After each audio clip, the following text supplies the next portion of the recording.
నమస్తే, welcome to మన Telugu TV crime story.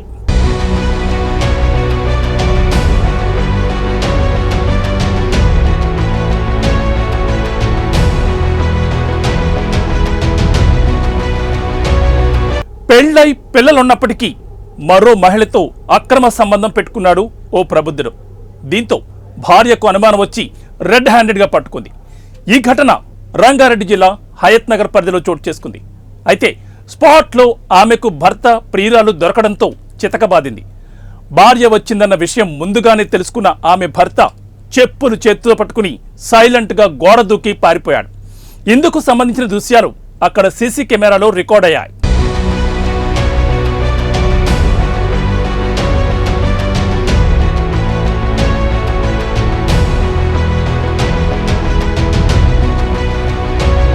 Prashanth, శ్వేత దంపతులకు 12 ఏళ్ల క్రితం పెళ్లి కాగా వీరికి 2 పిల్లలున్నారు. హైదరాబాద్ ఎల్బీ నగర్లో నివాసం ఉంటున్నారు. అయితే శ్వేత తండ్రి చనిపోవడంతో ఆమెకు తండ్రి చేసే ఉద్యోగం కారుణ్య నియామకం ద్వారా వచ్చింది.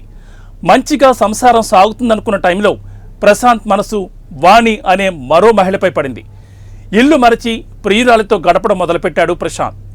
భర్త ప్రవర్తనలో మార్పు గమనించిన శ్వేత భర్త కదలికలపై ఫోకస్ పెట్టగా ఓ అమ్మాయితో అక్రమ సంబంధం నడుపుతున్నట్లుగా గమనించింది.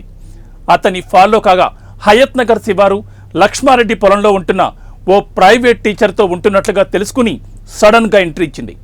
భార్య మాటలు విన్న ప్రశాంత్ అక్కడి నుంచి ఎవరికీ తెలియకుండా చెప్పులు చేత్తో పట్టుకుని గోడ దూకి పారిపోయాడు. అయితే స్పాట్లో దొరికిన వాణిని శ్వేత చితకబాదింది. తన భర్తను ఎందుకు తగులుకున్నావంటూ దాడికి దిగింది.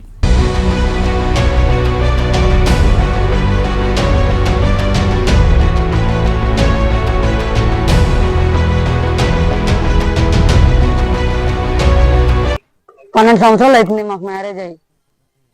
అసలు మాతో సరిగ్గా ఉండకపోయేది. వారానికి ఒకసారి, నెలకు ఒకసారి బిజినెస్ అని చెప్పి చేసేటోడు. మా ఫాదర్ చనిపోతే నాకు జాబ్ వచ్చింది. ఆ మనీ తీసుకొని రియల్ ఎస్టేట్ అది ఇది అని చెప్పి ఒక కామన్ ఎఫ్ఐఆర్ పెట్టుకుని ఇక్కడ 2nd floor లో, అది సీతారామపురం కాలనీ లక్ష్మారెడ్డి పాలెంలో ఇక్కడ మెడికల్ షాప్ పైన ఉంటున్నారు. దొరికిండు, కార్లో తప్పించుకొని వెళ్ళిపోయారు. అదేమంటుంది, నీ భర్త నేను వదిలేను, పోయేటోడు కూడా మళ్ళీ ఆమె వెంబడి పెట్టుకొని తీసుకొని వెళ్ళిపోయాడు. మరి నాకు 2 ఆడపిల్లలు, నా పరిస్థితి ఏంటి? మాకు ఏ న్యాయం చేయాలి మీడియా వాళ్ళు? 3 years నుంచి వీళ్ళకి ఎఫ్ఐఆర్ ఉందంట. తన తండ్రి మరణిస్తే వచ్చిన డబ్బులు తీసుకుని వ్యాపారం పెడతానని చెప్పి 30 లక్షల నగదు, కారు, స్కూటీ, బంగారాన్ని వాణికిచ్చాడని శ్వేత ఆరోపిస్తోంది. తనకు న్యాయం చేయాలని డిమాండ్ చేస్తూ హయత్ నగర్ పోలీస్ స్టేషన్లో ఫిర్యాదు చేసింది. కేసు నమోదు చేసుకున్న పోలీసులు దర్యాప్తు చేపట్టారు.